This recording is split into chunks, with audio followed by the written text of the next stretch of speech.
In this situation, we are going to carry out a hypothesis test, the thing we just learned. And the situation this time is that the Acme Stool Company has been having customer complaints. The upper management declared that if over 15% of the stools produced are defective, the senior engineer will be fired and replaced. So a random stool sample was taken, and 73 of the 400 stools were sampled were defective. So we want to know, is there evidence at a 5% level of significance that the overall proportion of defective stools is higher than 15%, 0.15? If the stool sample provides enough evidence to fire the senior engineer, that's what we want to know. So we're going to use the same 4-step procedure: state, plan, do, conclude. And the state is going to be different than confidence intervals, because in the state step for hypothesis test, you want to very clearly state what the two hypotheses are.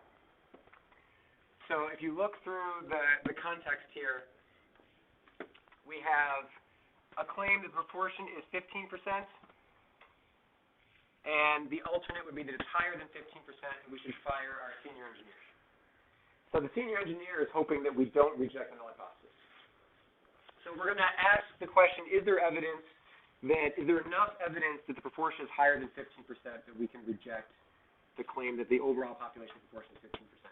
So you'd want to write out the null hypothesis and the alternate hypothesis. In mathematics, 0 often stands for null, so H0 is the null hypothesis, and then the alternate, if it's not 15%, we're going to hypothesize that it's higher than 15%. So that's the context here. Plan is the exact same two questions. Nothing has changed. So are the observations independent? Is going to be a random sample from a large population. Same, like nothing is different in the plan step, so we should feel very successful there. So you'd want to say something like, it was stated that the sample was randomly gathered, because it was, and you'd want to claim that the population of stools is at least 10 times larger than your sample. So hopefully that sounds familiar. That's how to answer the question, are the observations independent? And then if the sample size is large enough, it's like the 10 yeses, 10 no's, at least 10 yeses, 10 no's. One thing that we want to be careful here is the claim that P is 0.15. And so to be accurate to the claim, it's about how many you expect. So our sample size was 400. So if I take 0.15 times 400, I get 60 expected yeses. And the rest, 400 minus 60, I get 340 no's.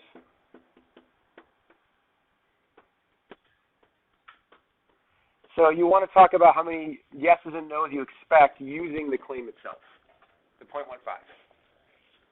All right. This is not how you have to carry out the do step, but I like to separate it in terms of claims and evidence. So the claim is the null hypothesis that the proportion is 0.15. And I put the standard deviation on this side as well because it's based on assuming the 0.15.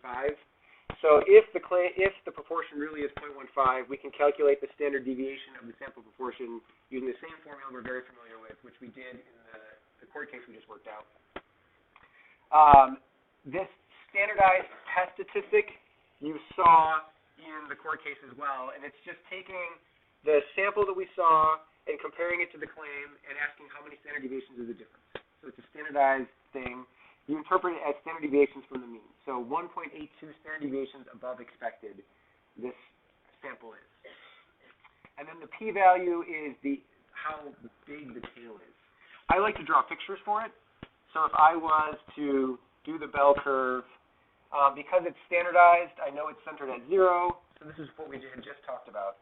1.82 would be kind of off to the right. And so the area would be this small area of the tail. And the question is, how big is it? Because the smaller this area, the more extreme my sample was compared to the claim. And I get an area of 0.0344 using normal CDF, lower upper mean standard deviation. I used 0 and 1 again because it's standardized. So our test statistic is standardized, and a mean of 0 and standard deviation of 1. The p-value is like the summary of all the evidence. And the conclude step, there are 3 things that you have to have. You have to list your decision about the null hypothesis. you have to say why, and you have to have context. So I'm going to highlight those three things in the conclusion that's written here. The decision here is reject the null hypothesis. So I've got that right here. Why am I rejecting the null hypothesis? Because that tail was really small, and specifically it was smaller than our level of significance. The level of significance is our bar for how much evidence beyond a reasonable doubt is.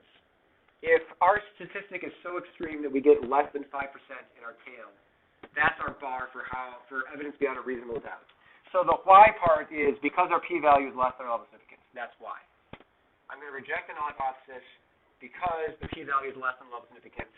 And then context, we conclude that the overall proportion of defective stools is higher than 0.15. Fire the senior engineer. So the stool sample was enough, provided enough evidence to fire our senior engineer. So that is the process of state plan do conclude. There's some follow-up questions here that I wanted to hint at. I had mentioned that a hypothesis test is like a cousin of a confidence interval, and so I wanted to be able to at least draw this picture with us, and the rest of the thinking will be up to you. But if you make a sketch of a bell curve, we're working with a 5% level of significance, so I can kind of imagine a bell curve. We were looking at the upper area, so if I imagine this having 5% in it using the level of significance, the question is, like, what would be a comparable level of confidence if I used a similar process? So you have to kind of picture this with a 5% tail and think about the fact that, okay, confidence is a centered thing. It's always a plus minus. So if I did like a mirror image on this side, so that I have this 5% stuck up here in the tail, and I know confidence is a centered thing, I can figure out, okay, well, what would the middle be? And that would be the comparable level of confidence.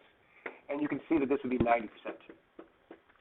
So if I was to try to use a confidence interval to come to a similar conclusion, I'd be doing this at 90% confidence. So that's some of the thinking that we'll be doing to compare hypothesis tests and confidence intervals.